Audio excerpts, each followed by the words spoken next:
Docteur Robert, merci de nous recevoir. Un plaisir. Je sais que vous êtes un homme occupé.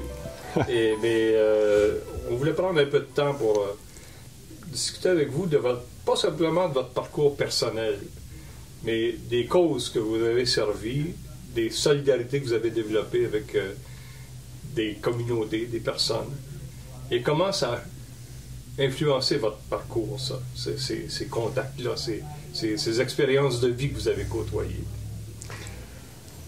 Moi, il y a une chose importante qui est à la base de ce que j'ai vécu puis de ce qui s'est passé. J'appelle ça le sens des événements. À peu près tout ce qui s'est passé dans ma vie personnelle et dans ma vie professionnelle, c'est toutes des choses que je n'avais pas prévues. Et ce sont ces événements-là, et surtout les personnes rattachées à ces événements-là, qui m'ont amené là où j'en suis. Ce qu'on fait, je dis souvent à mes stagiaires, c'est pas écrit dans les livres. Les livres, ça a deux dimensions, la hauteur, la largeur, ça n'a pas beaucoup de profondeur, puis ça ne transmet pas les odeurs. C'est comme la télévision, un peu. Et quand on reste et qu'on est en contact avec les humains, c'est là que la profondeur arrive et que les odeurs se présentent. Donc, la vraie vie. La vraie vie, il faut être là, rester proche des humains. Et ces humains-là ont non seulement permis d'approfondir votre vision des choses, mais ils vous ont peut-être dirigé vers d'autres objectifs que ceux que vous aviez prévus au départ. Ben oui, c'est totalement autre chose. Et mes vrais professeurs, là, ben c'est eux autres. C'est mes patients qui m'ont tout appris parce que quand je suis sorti diplômé, tout ce qu'on veut, toutes les formations, je savais beaucoup de choses. Puis je pensais que je savais encore plus de choses, mais j'ai réalisé que je connaissais rien, que j'étais pas dans les deux pieds dedans. Vous avez quand même mené une carrière d'universitaire parce que vous avez enseigné, vous avez été même, comme vous étiez spécialiste, vous avez été appelé à faire des communications dans plusieurs pays d'Europe, même d'Afrique. Comment on peut être à la fois une sommité internationale, quelqu'un qui est consulté par les ministres, et en même temps être aussi proche des gens les plus démunis, des gens souvent rejetés, des gens écartés de la société? Comment on peut concilier les deux? Il y a la structure, OK?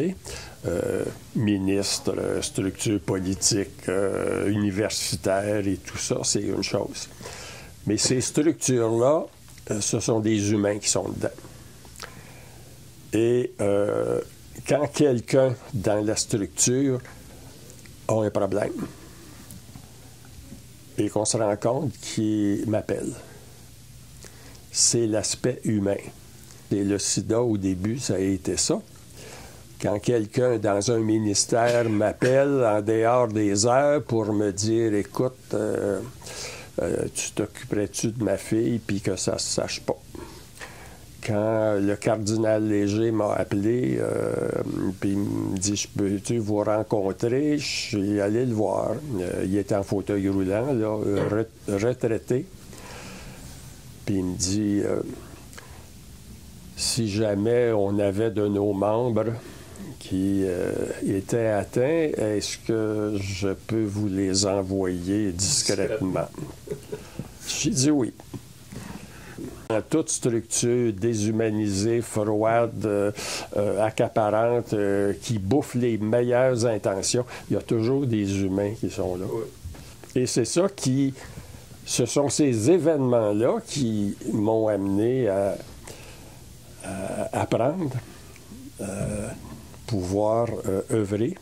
On a maintenant une ministre qui n'est pas un docteur, une ministre de la Santé qui n'est pas un docteur, qui est une ancienne infirmière. Est-ce que vous voyez un changement? La seule chose qui change, peu importe les diplômes, la seule chose qui donne espoir, c'est quand la personne qui est là, c'est une personne qui est humaine et qui a le défi, dans la mesure de ses disponibilités, puis cette personne-là en a, c'est de réhumaniser le système. Et la seule façon, à mon avis, l'illustration de ça, ça serait de commencer à reconnaître les groupes communautaires. Ils ont leurs défauts, ils ont leurs limites, mais ils ont surtout la grande qualité de l'humanisation. Être branché sur le vrai monde. Exactement. Parfois, quand on a un diplôme de docteur, on fait partie de la gang. Il y a toujours du corporatisme qui peut jouer. C'est vrai pour les infirmières. C'est vrai si c'est un comptable. C'est vrai si c'est un travailleur social. C'est vrai si. Puis des ministres de la Santé, en matière de sida, je les ai eus, moi, en consultation, là, de toute couleur politique, là, parce qu'ils étaient en panique. Alors, moi, je fais plus confiance à l'humanisme de la personne qu'à son titre ou qu'à son diplôme. Parfois, ça peut nuire, parfois, ça peut être très utile, mais ce qui fait la qualité profonde, c'est la couleur humaniste.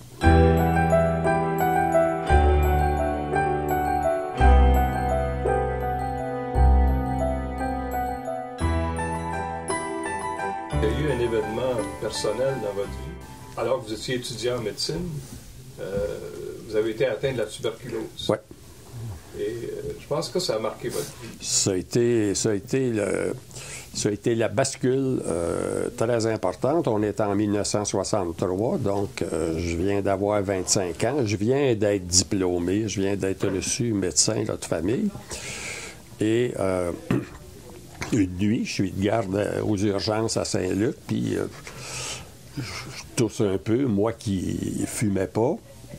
Je ne mentais pas très bien. Fait que la nuit, je demande entre deux patients à la technicienne qui était de garde, radiologie, fais-moi donc une radio du poumon. Fait qu'elle me fait la radio du poumon. Puis quand le film a été prêt, à l'époque, mis sur le négatoscope, elle me dit, alors là, je regarde ça, puis j'ai dit, tuberculose, sommet gauche classique. C'est un choc. Bien là, c'est un choc majeur. Et d'autant plus difficile que mon père était décédé quelques mois avant, avec mes 3 sœurs et ma mère qui étaient très éplorées. Donc, c'était un choc énorme. Et on était obligé d'aller se faire soigner dans des sanatoriums. Donc, on était internés.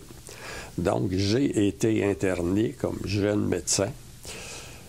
Et c'est là que j'ai connu la rue, qui était symbolique. C'était le corridor où, quand il y avait une pause, c'est ça, les 52 hommes sur le demi-étage, bien, c'est là on pouvait se parler un peu, puis communiquer. Donc, vous étiez confiné. Confiné 1 an, des injections de streptomycine dans les fesses, des pilules en quantité épouvantable, puis des cures. On passait notre temps au lit. Puis il fallait être sage, C'était une expérience violente d'exclusion. Ah, très, très violent. Ça, j'ai trouvé ça raide. Ça m'a pris 10 ans avant de pouvoir en parler. Tellement ça a été marqué. Donc, cet événement-là m'a fait connaître la rue, la souffrance des gens inquiets, des gens qui mouraient, des gens qui se faisaient enlever un poumon. Puis toutes ces inquiétudes-là, je les vivais aussi. Est-ce que je vais mourir? Est-ce que je vais me faire enlever un poumon? Alors, pour vous, ça a été une expérience personnelle très dure. D'exclusion. D'exclusion sociale. Oui. Parce que la tuberculose, c'était une maladie honteuse. Ouais. OK? Et c'était prémonitoire parce que le sida, c'est une maladie honteuse. Ouais. La lèpre, c'est une maladie honteuse. La dépression, c'est une maladie honteuse. Donc, ça faisait partie des mauvaises maladies. Puis les gens qui avaient ça, c'était des gens pauvres, pas instruits, qui n'étaient pas fins. Puis, regarde... Puis en 1963, on est dans une société qui n'est pas encore complètement émancipé. Là. Qui n'est pas émancipé beaucoup. Puis il y a encore l'Église partout, dans les institutions médicales. Le sanatorium, c'est une institution religieuse. Heureusement que les bonnes sœurs étaient là, mais je veux dire, il fallait aller à la messe, il fallait se confesser, il fallait réciter le chapelet, ça venait tout avec, puis il y avait toujours des religieuses bien intentionnées qui venaient nous voir prier, parce que on attend juste après un miracle pour canoniser la fondatrice. Donc, on est dans un climat, j'avoue qu'à ce moment-là, ça m'a fait abandonner la quincaillerie que j'appelle, religieuse dans ce sens-là. Ça m'a beaucoup ébranlé, ça. C'est ça, parce qu'il y a beaucoup de ces gens-là qui étaient des personnes humaines très dévouées, mais, mais toute la philosophie puis l'idéologie du péché, puis tout ça, il y avait toujours cette culpabilité. Là, je trouve ça, la société actuellement, le système de santé, là, ça ressemble drôlement. C'est une transposition. C'est une autre religion. Ouais. Puis si tu fais pas ça, tu vas en enfer. Donc, tu marches avec la peur. Et t'es pas heureux quand tu travailles avec la peur. C'est exactement, quand on regarde ça, socialement, c'est la même affaire.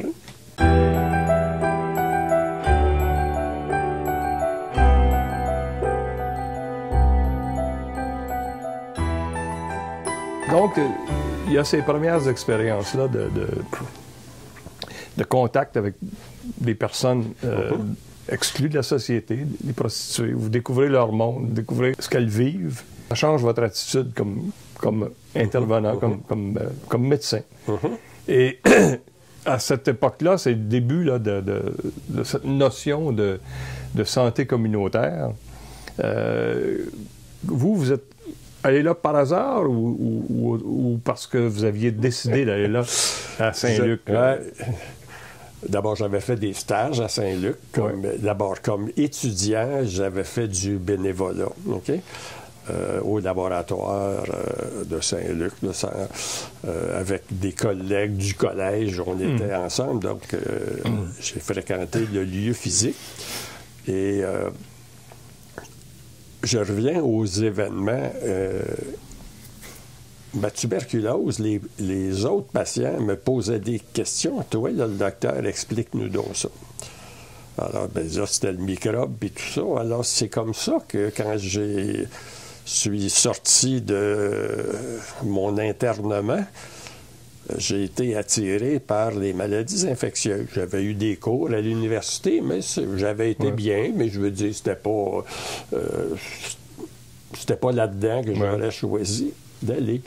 Mais ayant dû expliquer aux autres et de m'assurer que le message était bien compris, et le médecin de l'étage, c'était la première fois qu'il y avait un jeune médecin là, donc on a créé des liens, puis il me faisait regarder les radiographies des autres patients que je leur expliquais par rapport à la mienne, donc ça m'a un peu attiré, ces événements-là, vers la spécialité de maladies infectieuses et vers l'enseignement aussi. Donc, c'est comme ça qu'après ça, j'allais passer une maîtrise en sciences avec pas de garde, un rythme de vie un peu plus doux. C'est comme ça que je suis devenu spécialiste en maladies infectieuses. Connaissant Saint-Luc, c'est comme ça que les événements, je dis pas le hasard, mais les événements m'ont amené à Saint-Luc comme spécialiste en maladies infectieuses. Mais la santé communautaire, c'était pas une notion qui vous... C'est ça. Alors, avec mon jeune patron, parce que qui était à Saint-Luc, qui venait de rentrer à Saint-Luc, donc on a organisé le laboratoire ensemble, construire les comptoirs, les armoires, puis tout ça. Donc, j'ai travaillé avec lui comme jeune spécialiste. Et après 8 ans, j'avais un gros service. Je suis allé étudier à l'Institut Pasteur à Paris. Je suis allé chercher des stages un petit peu partout, stimulés par l'université. En maladies infectieuses, il faut que vous alliez à Pasteur, puis etc. Donc, j'ai obtenu des bourses et tout ça. Et un bonjour, le directeur général de l'hôpital et mon patron en médecine interne, Dr Bernier, puis Jean-Claude Deschaines, qui est devenu sous-ministre après, il m'appelle, il m'a dit, écoutez, on implante le réseau de santé communautaire. Okay? Et c'est au début des années 70. Et là, le ministère a désigné Saint-Luc pour avoir un département de santé communautaire pour aider à la formation des CLSC sur le territoire du centre-ville à Montréal. Et puis, on pense qu'on vous a vu aller organiser le laboratoire et tout ça. On pense que vous feriez peut-être bien ça. Je vous dis, hey, allez vous faire voir. Non, moi, je vais m'occuper de patients, vos affaires d'administration, puis tout ça. Alors, ils sont intervenus plusieurs fois. Moi, j'avais toujours la même réponse, jusqu'au jour où un de mes confrères de classe en médecine, qui était devenu psychiatre, lui, Georges Herd, il me dit, écoute, Jean, ils vont t'achaler, là, longtemps. Il dit, tu veux régler là, le problème? J'ai dit oui. Il dit, écoute, va essayer 6 mois à 70 % du temps. Okay? Tu vas voir de quoi tu parles, puis après ça, tu pourras lui dire non. Fait que je suis allé essayer 6 mois. Je suis resté 20 ans. Et c'est là que les filles de la rue sont rentrées. Alors, les maladies infectieuses, c'est le signe d'appel des gens là, de la rue. Ils ont besoin de soins médicaux quand ça fait mal, quand ça brûle, quand ça coule, quand, etc. Donc, c'est ça. Le cholestérol, là, ça ne préoccupe pas bien gros. Okay? Donc, c'est le signe d'appel aux soins, c'est ça. Donc, j'ai passé ma spécialité quand ils ont créé la spécialité de santé communautaire en 80-81. Donc, je me suis soumis à examen, tout ça. Donc, je suis devenu aussi spécialiste en santé communautaire. C'est un autre événement, mais ça m'a happé, ça m'a...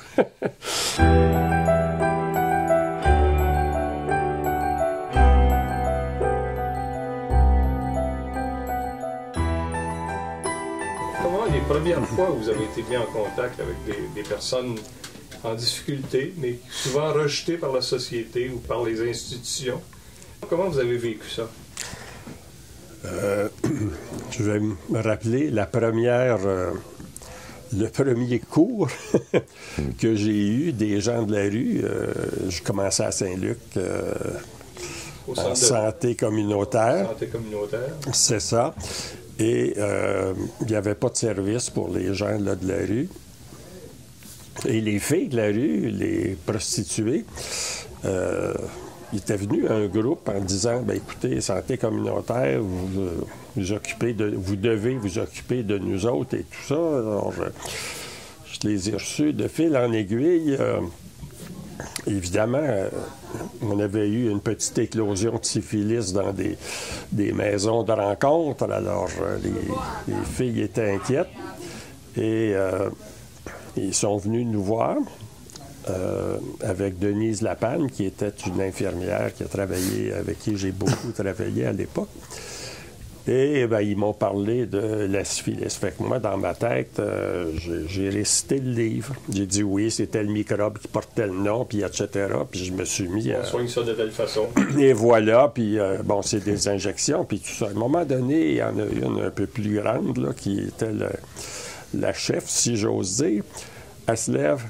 Elle dit « Hey, veux-tu fermer ta maudite gueule puis juste nous écouter? » Ça a été un coup de pied dans mon piédestal. Là, je suis tombé, pouf! Ils m'ont dit en plus « Si tu veux pas de menterie, pose jamais de questions.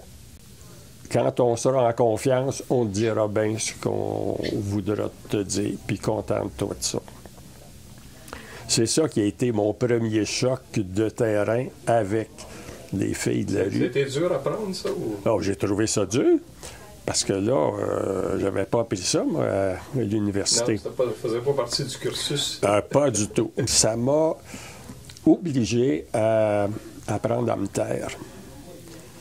Et, fil en aiguille, j'ai compris que la plus belle façon de communiquer, c'est par le silence. Quand on se tait, et qu'on fixe la personne, on la regarde dans les yeux, ça dure quelques secondes, puis là, on sent le malaise qui monte.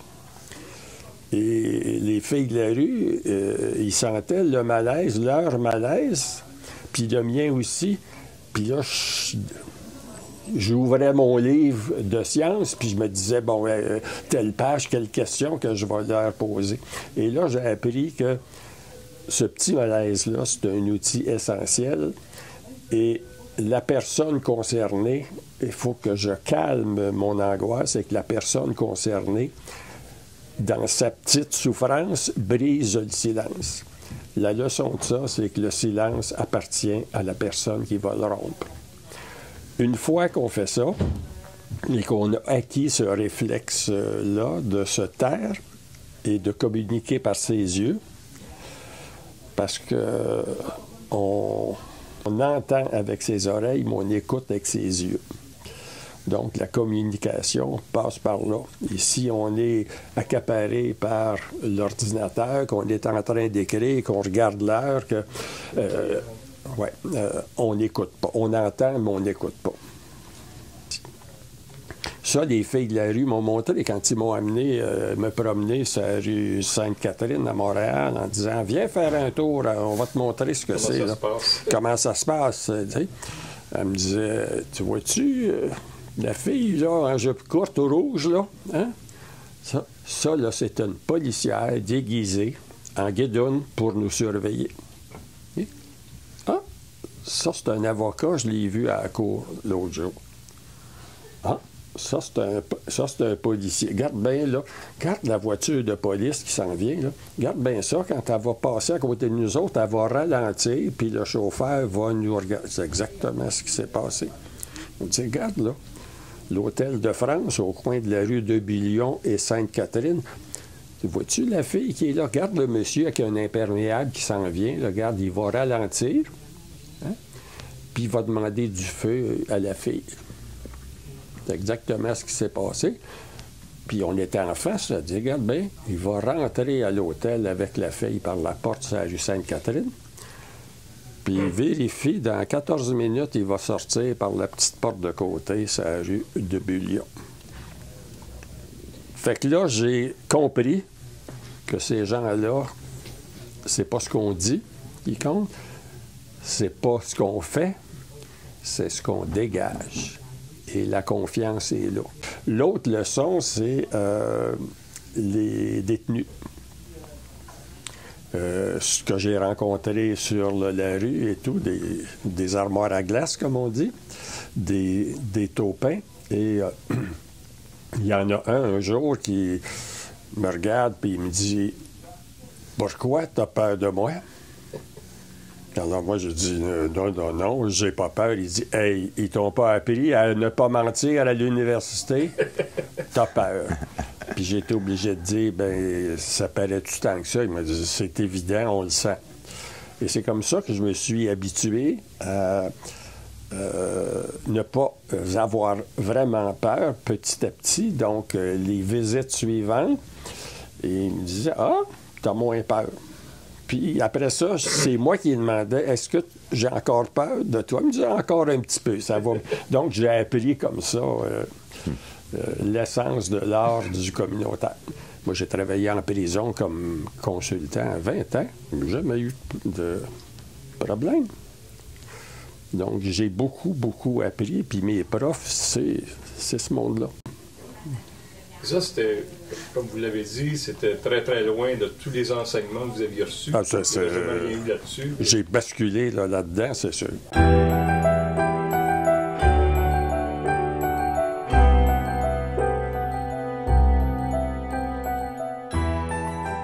J'avais pas prévu que le VIH arriverait dans les années 80. Avec ma spécialité puis mes fonctions de département de santé communautaire, on avait déjà mis en place avec les filles de la rue des programmes avec mes anciens élèves, médecins de famille dans le centre-ville à Montréal, parce qu'il n'y avait rien avant ça. Là. Et donc, ça tombait pile dans mes deux spécialités. J'étais le seul chef de département de santé communautaire avec l'expérience et la spécialité de microbiologie, ou à peu près. Il y en avait un autre, mais il a pris sa retraite. Donc, c'était là. Et quand le ministre de la Santé était mal pris parce qu'il se faisait poser des questions par l'opposition, ben son chef de cabinet m'appelait. Il y a eu l'éclosion de méningite à méningocoque sur la Rive-Sud. Marc-Yvan Côté, qui était ministre, il ne restait plus de vaccins ici. Alors, je suis convoqué par son chef de cabinet, et donc je le rencontre. Puis il me dit, on n'a plus de vaccin, puis qu'est-ce qu'on va faire, etc. Ben, j'ai dit, c'est simple. Besoin, réponse. Comment faire pour avoir du vaccin? J'ai dit, appelez donc Benoît Bouchard, qui est ministre de la Santé à Ottawa, puis dites-lui, la santé publique est menacée. Oui, je répète, la santé publique est menacée. J'ai dit là, toutes les lois fédérales pour venir faire des médicaments, ça compte plus parce que le Québec est responsable de la santé. J'ai dit, moi, je sais qu'en Belgique, il y en a. Okay? Alors, il a pris le téléphone, puis il a parlé à Benoît Bouchard. Benoît, c'est Marc-Yvan. Écoute bien ce que j'ai à te dire. La santé publique est menacée. Oui, je répète. OK, merci beaucoup. Il ferme la ligne, il dit commander des vaccins en Belgique. Alors, c'est des événements comme ça. Évidemment, ça se fait. Donc, j'ai participé à la révision du nouveau Code civil. J'ai lu tout le bouquin, tous les articles, dans l'optique de voir tous les articles qui avaient un effet potentiel sur la santé. Donc, ça m'a amené à aller faire des conférences aux avocats. Ah bon? Puis aux étudiants en droit sur le Code civil qu'eux autres lisaient, mais ouais. C'est ça. Donc, c'est comme ça que j'ai pu dire à Marc-Yvan Côté, bien, j'avais juste à appeler. Alors, c'est des situations comme ça. Le sida, évidemment, a été un déclencheur important.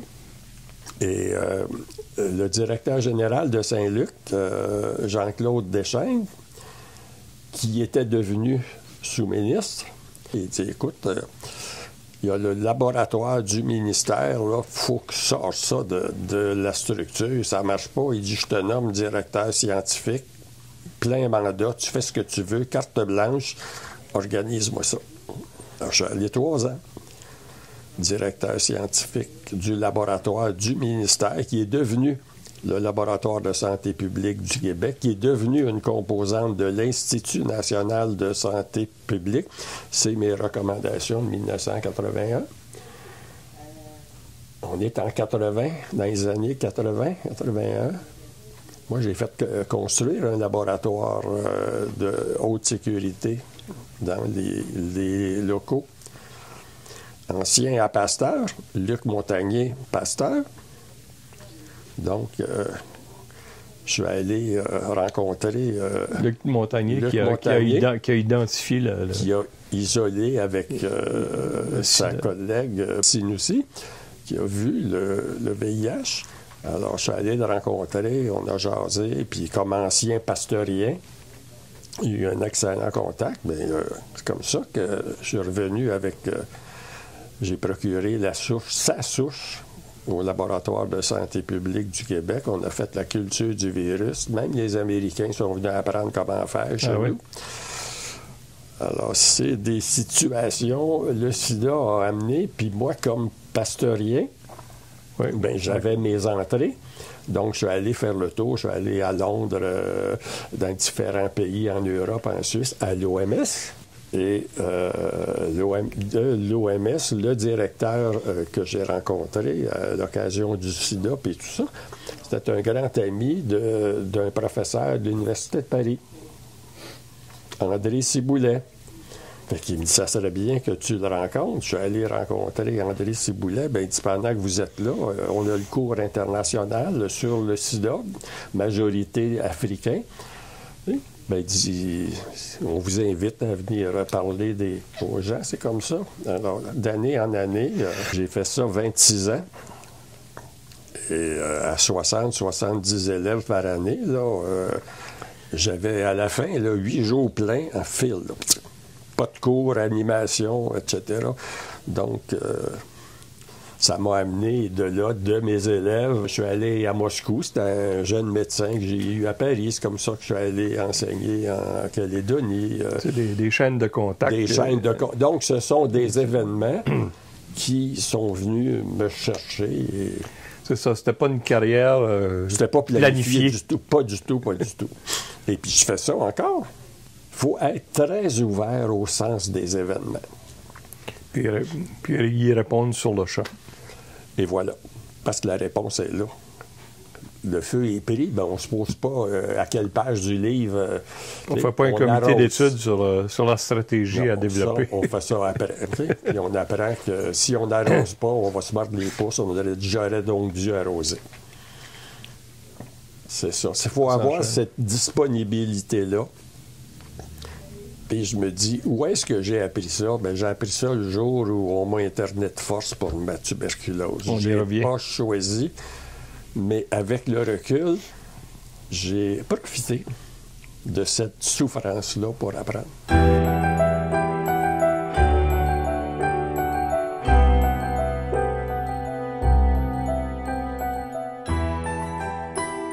On a ici avec nous Robert Lamarche qui a bien voulu se joindre à nous et qui est l'une des nombreuses personnes avec qui vous avez vécu des choses pour des années.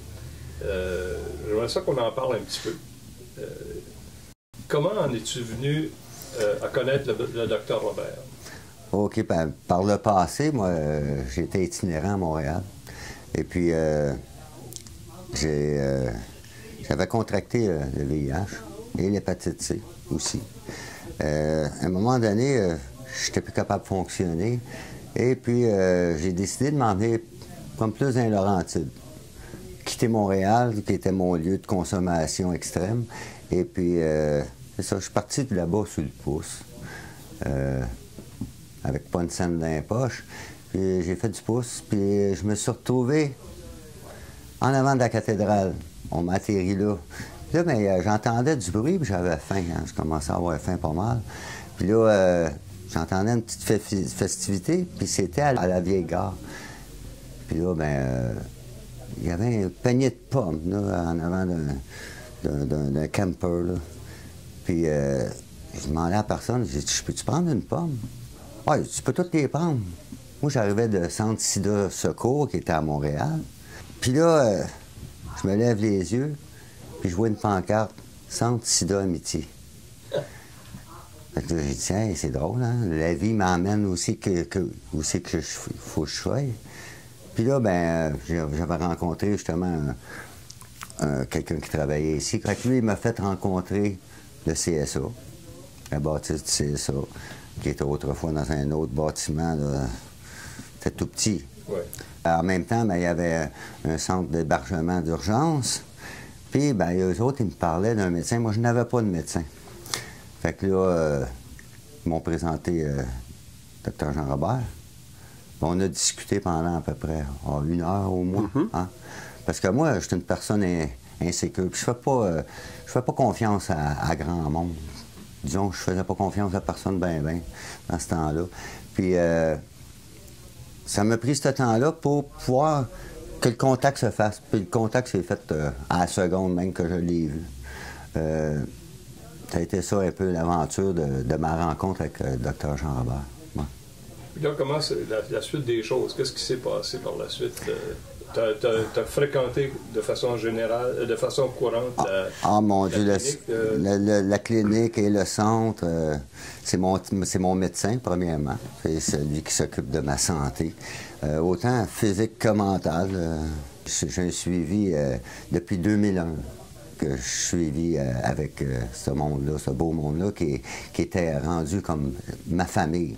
Elle représentait ma famille, comme le doc, il représentait comme mon père, mon confident, mon médecin, premièrement. Puis aussi, par la suite, ça a été un ami. Ça a été comme plus intense, plus humain. Quand j'avais besoin de contact humain, puis avec la clinique, puis avec ici, le Centre d'amitié, je suis comblé, réellement comblé par toutes les interactions qu'on a ensemble. Tu n'avais pas trouvé ça dans les relations d'aide quand tu étais itinérant à Montréal? Oh mon Dieu, non. C'était complètement différent parce que c'était à Cohorte Saint-Luc. C'est pas pareil. L'appartenance se fait pas dans un hôpital. Hein, ils te prennent comme un numéro. Ton nom, c'est le numéro de ta carte d'assurance maladie. Non, c'est pas la même ambiance, c'est pas le même feeling non plus. C'est pas le même contact du tout. T'as un bobo qui te donne un plaster, t'as une maladie, te donne une pilule. C'est ça, ils t'écoutent pas, puis ils te font une prescription. Puis des enfants de même, là. C'est pas du tout la même thématique. Du tout. C'est le jour et la nuit.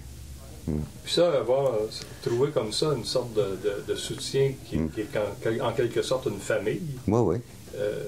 Ça change complètement ton cheminement à toi, ta façon de te voir pour toi-même. Ça a changé beaucoup mon évolution, oui. Réellement beaucoup. Comme je vous disais, je suis comme un loup sauvage, moi, là, avant. Là, je faisais pas confiance à personne. Maintenant, j'ai appris à me connaître plus aussi et à faire confiance aux gens. Pas tout le monde. À ces gens-là, hein? À ces gens-là, parce que le petit côté rebelle que je suis, puis le petit côté insécure que je suis, ça fait pas beaucoup avec les autres. Mais avec ici, c'est comme si je parlais à ma soeur ou à mon frère, puis tout ça, tu sais. Je me sens pas aucunement jugé. Aucunement jugé. Qu'est-ce que ça t'a amené à toi-même? Porter ton aide à d'autres? Ah ben oui. Ah bien sûr. Je fais beaucoup de bénévolat aussi. Ben oui, je suis comme ça. On me donne et je le redonne. C'est un échange.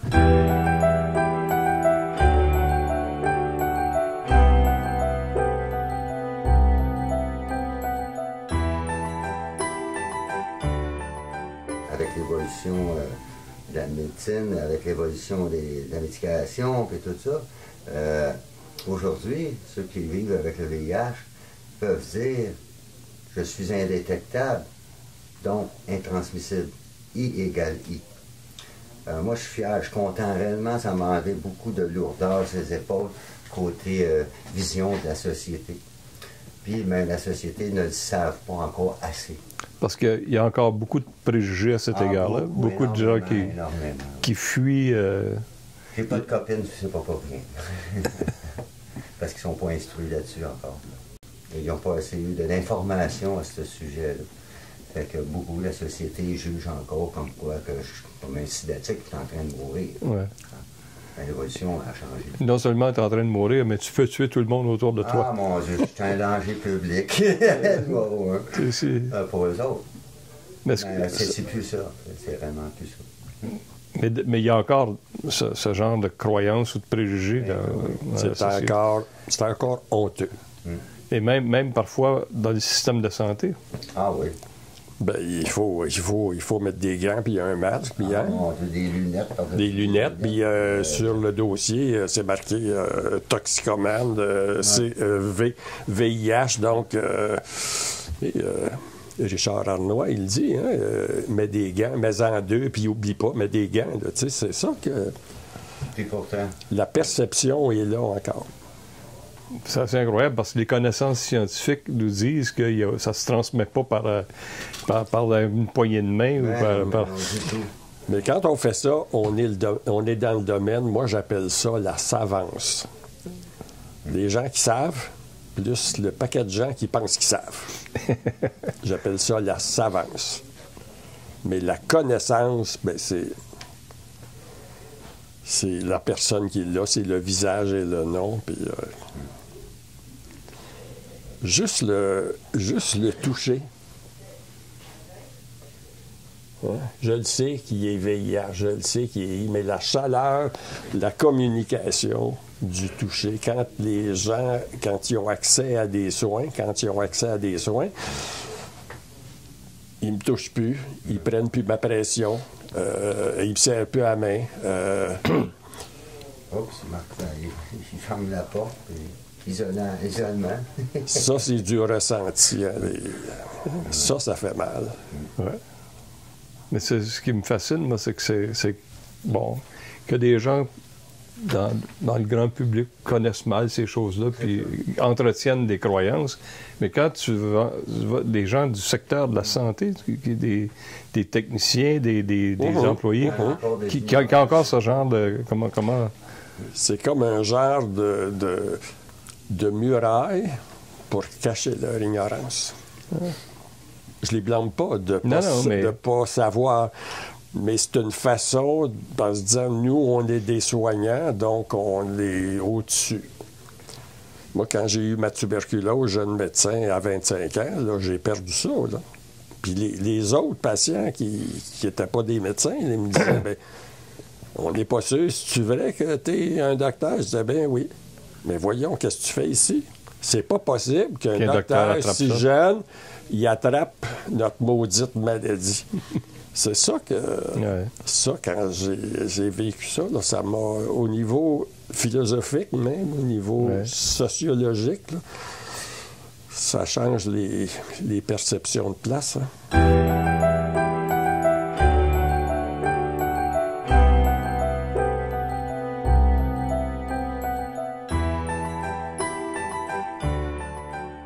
Le rejet, là, puis l'exclusion. Sentir qu'on est jugé par tout le monde. Oui. Parce que moi, j'ai été adopté, premièrement. J'ai pas su comment vivre avec ça. Je me suis tout le temps senti différent des autres. Et puis quand j'étais à l'école primaire, la petite école primaire en 2e, 3e année, ils posaient tout le temps des questions au début de l'année. D'où vient ton père? Qu'est-ce qu'il fait dans la vie? Ta mère? Mes racines, j'en avais aucune. Fait que moi, je me sentais complètement différent des autres. Complètement différent des autres. Je me sentais, je me faisais ridiculiser aussi par les autres enfants. Ah, t'as pas de vrai père, t'as pas de vraie mère, t'as fait ci, t'as. Fait que je me suis tout le temps senti comme différent. Je me suis tout le temps senti jugé. Je l'étais peut-être pas, mais dans ma tête et dans mon cœur d'enfant, je l'étais. Ça, j'ai resté de même longtemps, très longtemps. Ça fait pas si longtemps que je vis plus bien avec ça. Ça m'a beaucoup dérangé. Ça fait que ça a commencé très, très, très, très jeune.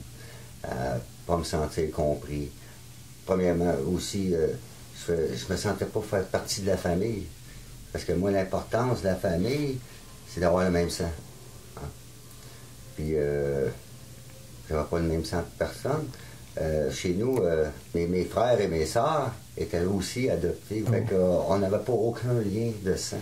Aucunement. C'est dur de faire confiance au monde dans ce temps-là. Puis, ça part de là, la méfiance. Ça part de là. Ça a parti très, très, très jeune, moi. Ça a été... ça a commencé par un dévoilement.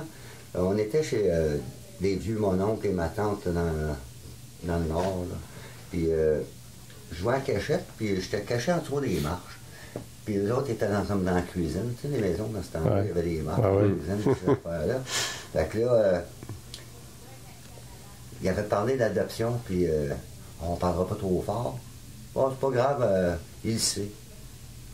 Fait que là, je me suis senti comme trahi. Comme quoi que j'étais pas leur enfant, que j'étais un enfant adopté. Ça, ça a déclenché aussi un paquet de choses. Là. Beaucoup de gens rejetés par la société développent cette méfiance ou même une quasi-agressivité à l'égard de... c'est leur mécanisme de survie. Parce que ceux qu'on voit, c'est ceux qui ne sont pas morts. Ouais. Ceux qu'on n'a pas, on n'a pas aidés. Ceux qu'on a tués socialement, mais qu'on a laissés biologiquement en vie. Alors, leur survie, justement, depuis le bas âge, hein, ça date de très longtemps, la méfiance, c'est leur armure. Et l'armure est très sensible au ressenti.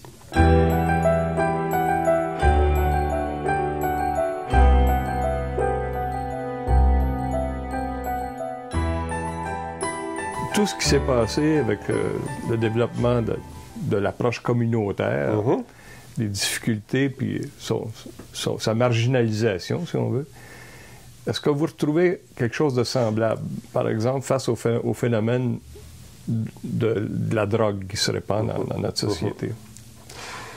C'est exactement comme quand le virus VIH, on s'est rendu compte que c'était ça, bien là, ça a été le fentanyl, qui est un vieux produit. Là. Ça n'a pas été inventé récemment. Là, ça date des années 50. Qui a pris le marché de la drogue, qui est un marché très lucratif, très bien organisé et très en avance sur ce que la majorité des gens connaissent. Le fentanyl a été le déclencheur. On a focalisé beaucoup sur la substance, ce qui nous permettait de ne pas parler des personnes. La substance, là, c'est un accident, c'est un incident. Okay? Le fentanyl sur la table qui est là, j'ai beau la regarder pendant 15 jours. Il n'est pas dangereux. Elle tue pas.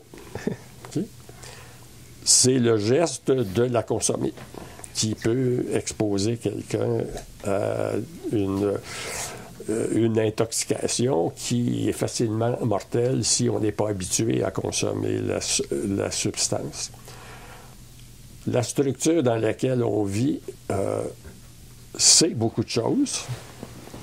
Des fois, le système pense qu'il sait beaucoup de choses, mais ils ne connaissent pas ça.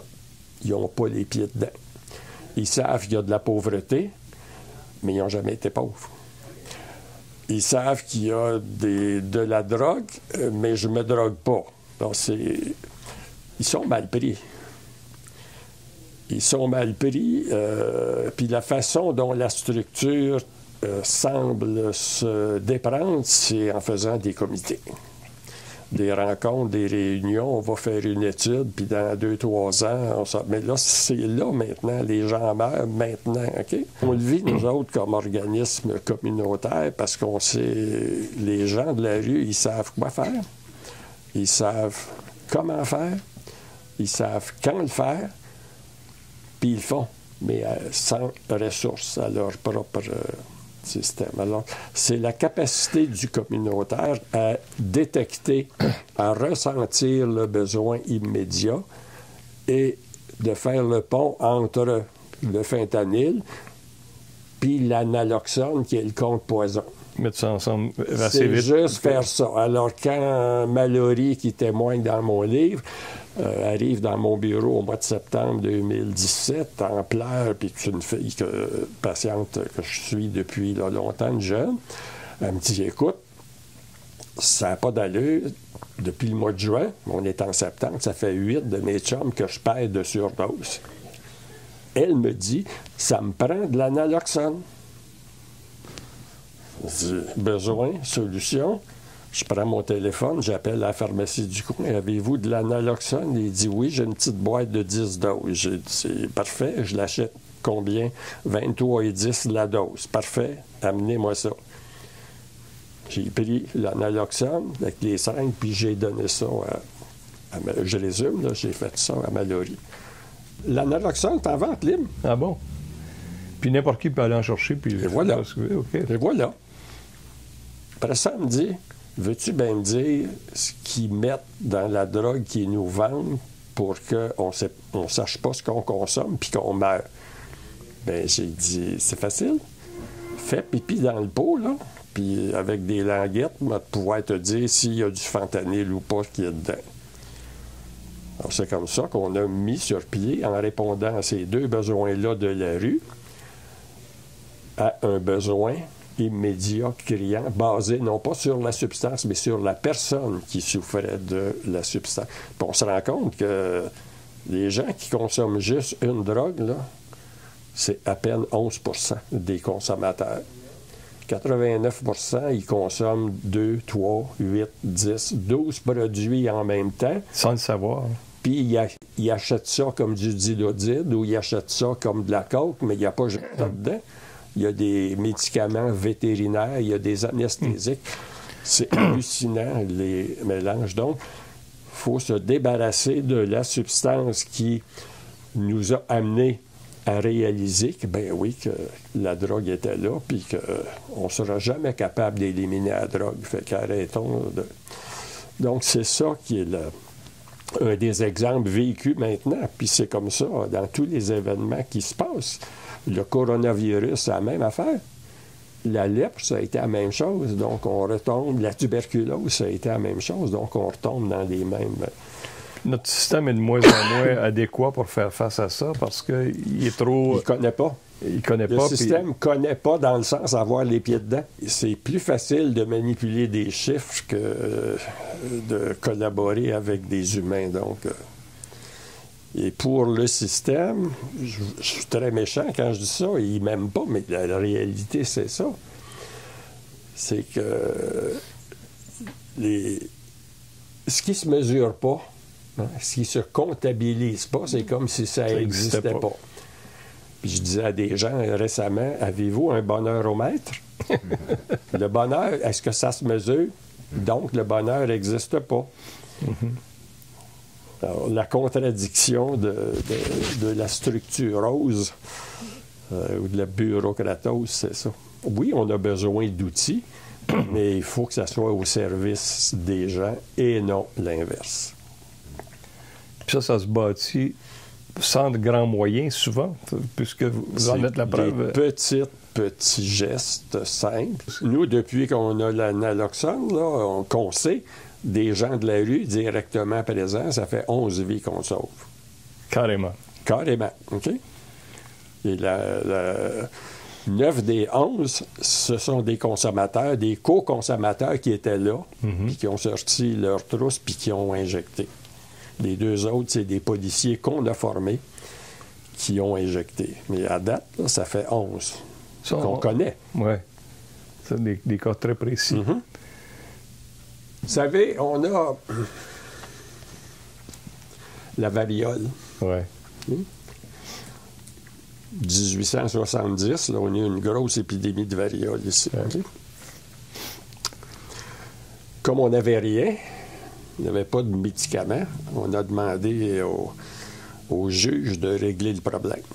Puis là, ils ont décidé que la variole était une maladie à traitement obligatoire. Mais on n'avait pas de traitement. Le sida. L'épidémie, puis on n'avait pas beaucoup de choses, pas beaucoup de traitements, puis c'était pas fait de demander. Les juges, ils ont dit, si les gens qui transmettent, là, on va les poursuivre. Jusqu'à ce qu'ils sortent. Quand le système de soins, quand la médecine n'a pas de moyens, bien, on demande aux juges de régler ça. Jusqu'à ce que les juges se rendent compte qu'ils ne connaissent pas ça. Il faut avoir l'humilité de dire « on ne le sait pas ». Plutôt que de demander à d'autres puis de dire « bien, organisez-vous avec ça ». Donc, est-ce que c'est légal? Il y a la loi du bon samaritain. La personne est inconsciente, là. Je vais-tu demander au juge qu'est-ce que je fais? Hein? Bien, je fais la respiration artificielle, puis dans le milieu de la consommation, j'y injecte un naloxone. Quelques minutes après, ça n'a pas fait une 2e dose, 3e dose, puis après 4 doses, la personne commence à se réveiller. Quand c'est centré sur l'humain, là, on ne se pose pas de question. La respiration artificielle, les premiers soins, on fait ce qu'on peut. Le feu prend, là, je veux dire, on arrose, hein?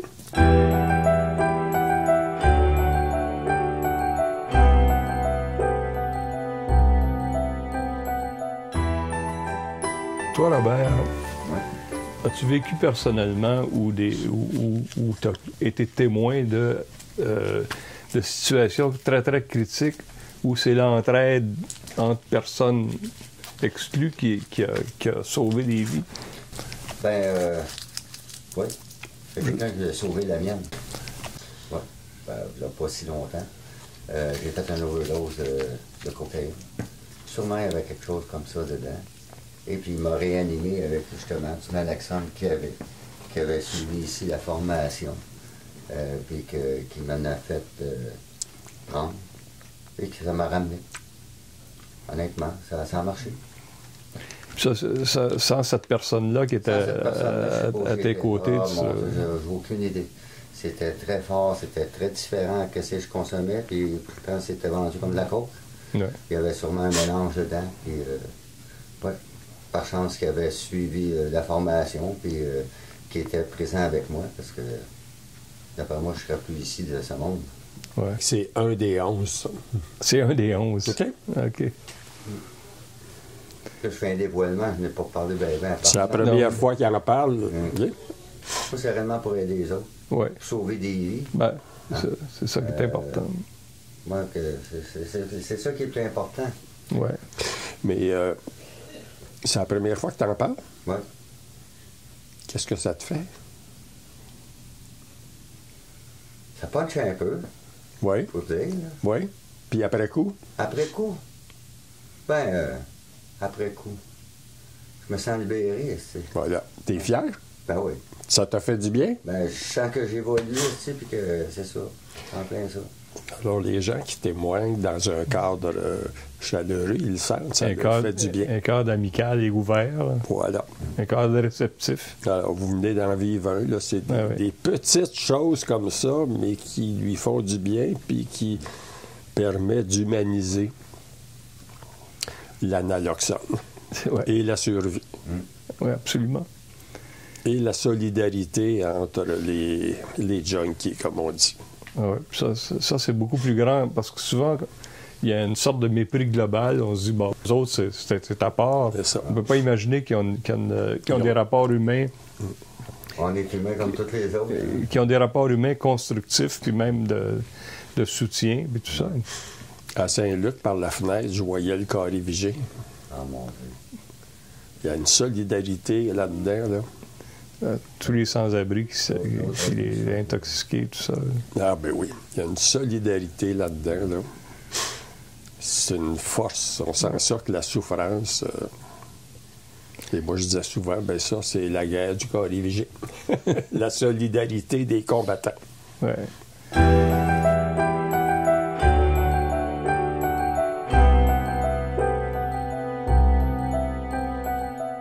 Il y a des expériences comme celles que vous vivez avec les gens ici. Il y a toutes sortes de gens qui font qui construisent avec peu de moyens des services communautaires de toutes sortes, pas juste médicaux.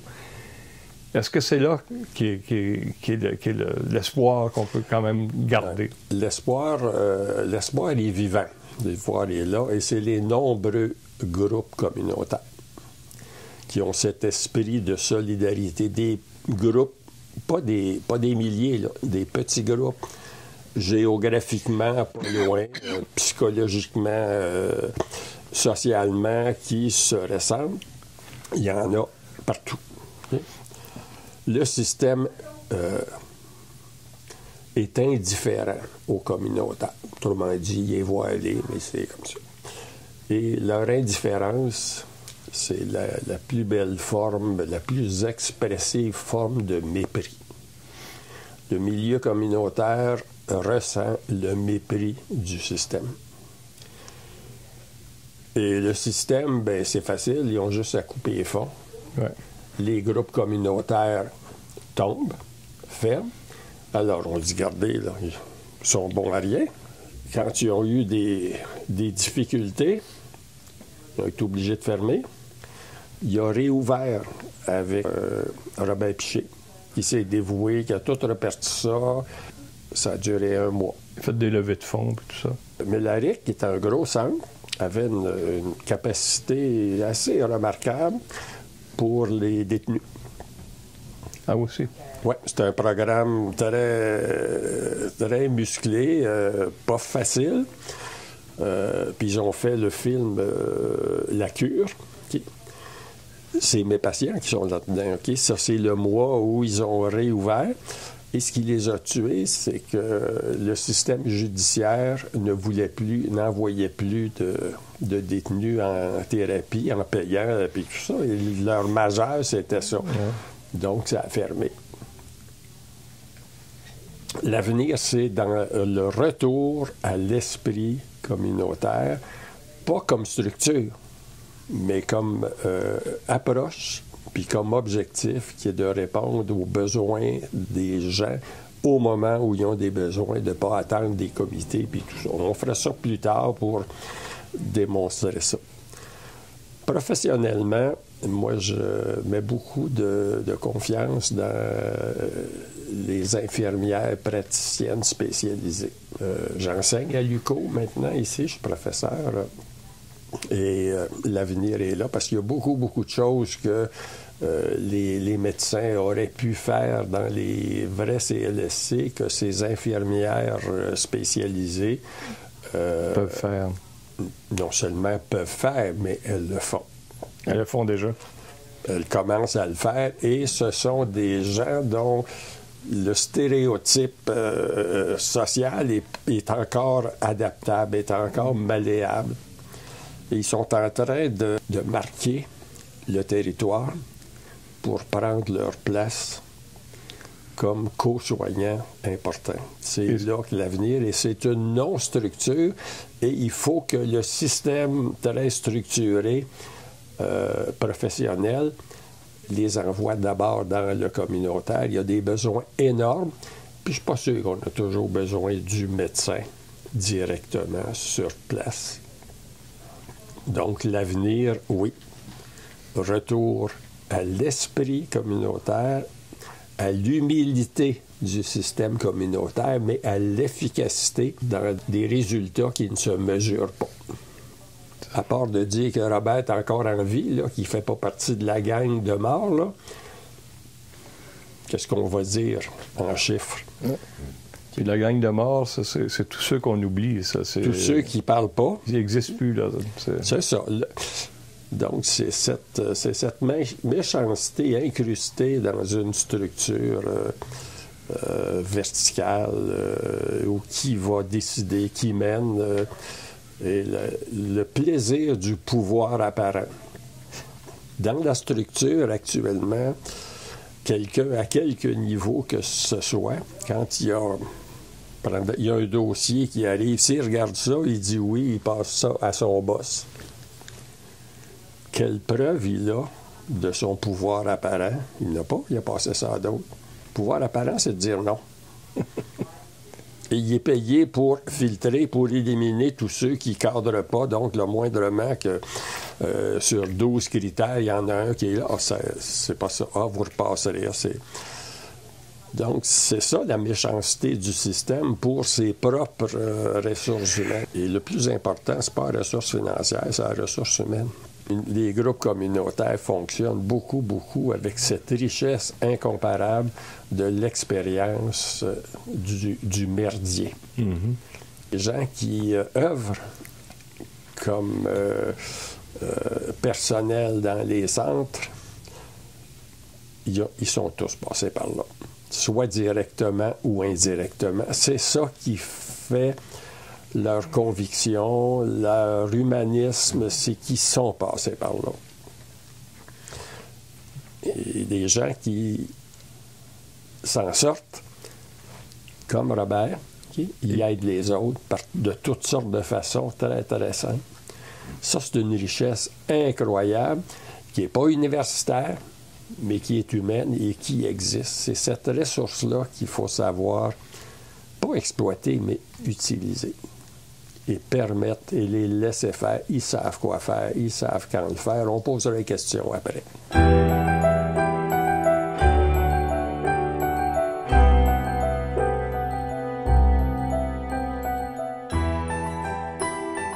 Dans ce que vous avez vécu, vous avez vu évoluer les choses, pas toujours pour le mieux. Non. Et une des déceptions, c'est peut-être de voir que cette chose assez intéressante qu'on avait développée au Québec, qui s'appelle les CLSC, ouais. On n'est pas suivi la logique de développement de ça. Non. Vous attendiez quoi des CLSC, puis qu'est-ce qu'ils sont devenus? Ce qu'on fait ici, c'est un CLSC d'origine. Okay? On n'a pas de budget, on n'a pas de soutien, on n'a pas de reconnaissance, mais ça fonctionne. Et un CLSC d'origine, vous décririez ça comment? Le CLSC d'origine, c'est un centre local de services communautaires. Une communauté, c'est un ensemble de personnes aussi différentes les unes des autres, mais qui partagent les mêmes souffrances. Okay? Les gens de la rue, ils sont tous différents, mais ils partagent la rue. Okay? Ils partagent la même souffrance. Et le principe des CLSC, c'est, écoutez, population, centre-ville, je prends cet exemple-là parce que je l'ai mieux connu que d'autres. Écoutez, y a-t-il des gens parmi vous autres qui ont du temps, si on vous donne de l'argent, OK, puis que vous êtes capable de dire quels sont vos besoins, bien, vous avez un conseil d'administration légalement reconnu, bénévole, on vous donne des sous, vous décidez ce qu'il faut faire et vous le faites. Okay? Et c'est comme ça qu'on a mis sur pied au départ, par exemple, le programme Holo, un œuf, du lait et une orange, gratuite pour les femmes enceintes dans le secteur du centre-sud à Montréal. Donc, le besoin, c'était de nourrir avec des choses essentielles la mère pour que l'enfant à naître ait un cerveau développé puis ne souffre pas des conséquences de ça. La façon de fonctionner, bien, dans ce contexte-là, moi, il faut que je capte le besoin, puis la réponse, souvent, ils l'ont. C'est ça qui était la base du CLSC, des petits organismes avec un groupe, une communauté. Une communauté, il ne faut pas que ça soit 10 000. Là. Petite communauté, petite équipe, okay? Pas de hiérarchie, des besoins identifiés. Et vous savez quoi faire? Bien, faites-le, puis voici les sous pour le faire. Puis aussi en multidisciplinaire, pas avec... En horizontal, ouais. OK? Alors, médecin, oui, travailleuse sociale, infirmière, psychologue, tu sais.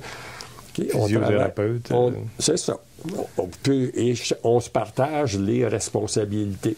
En équipe. En équipe. Tous les jours, on se rencontre, puis on regarde ce qui est au menu du jour, puis on prévoit toujours qu'il y a des imprévus. Le sens des événements, c'est ça. Ce matin, ça m'est arrivé 3 fois. Okay? Alors, c'est ça qui étaient les CLSC. Petit budget, okay? Petite population, petite équipe, grand besoin, réponse simple. Et les gens qui sont dans le besoin, ils connaissent la réponse. Okay? Les gens de la rue, quand ils ont faim, bien faim, ils vont faire le dépanneur. Puis si c'est en hiver, ils restent là, la police vient, ils rentrent en prison, sont logés, nourris, habillés. OK? Je caricature un peu, mais c'est un peu ça.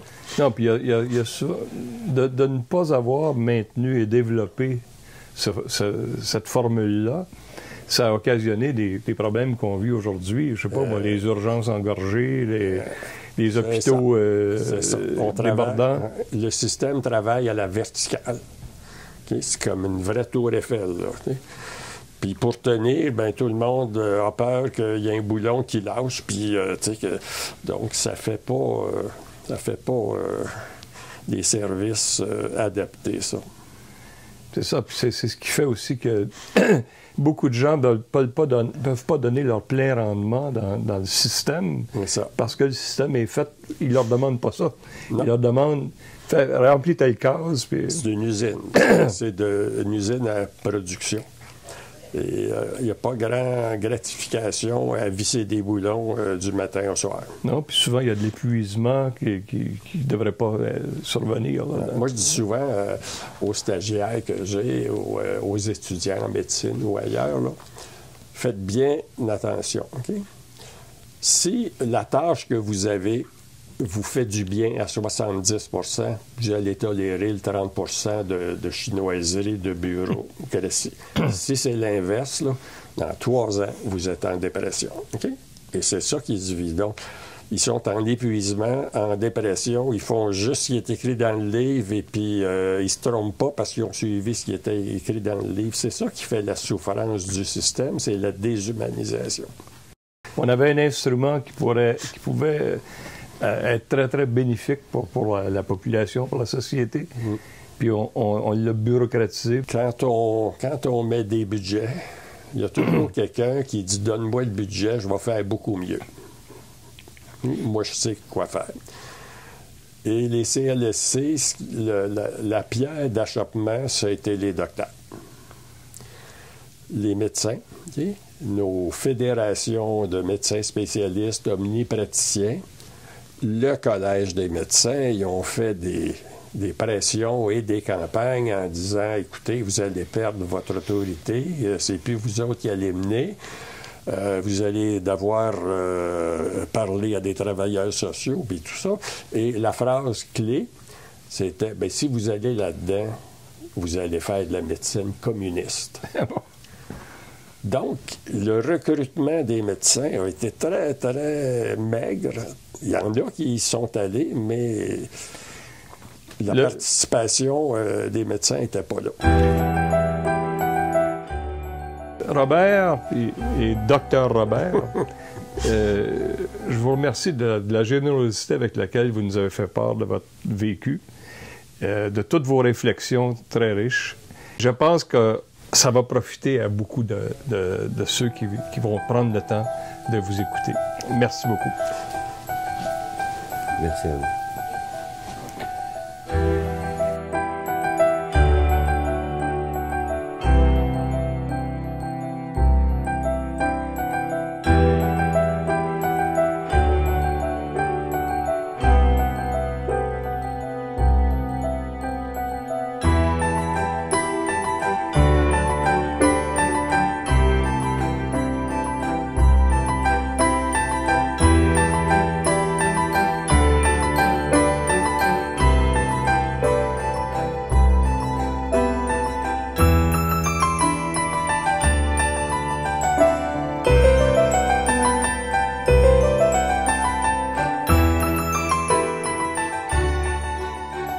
En 65-66, mon très grand ami, c'était le docteur Roderick Jaudoin.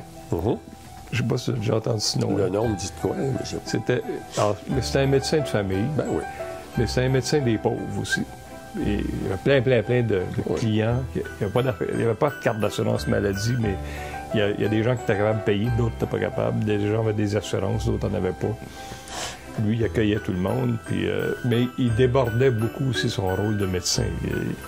Il faisait aussi du travail social.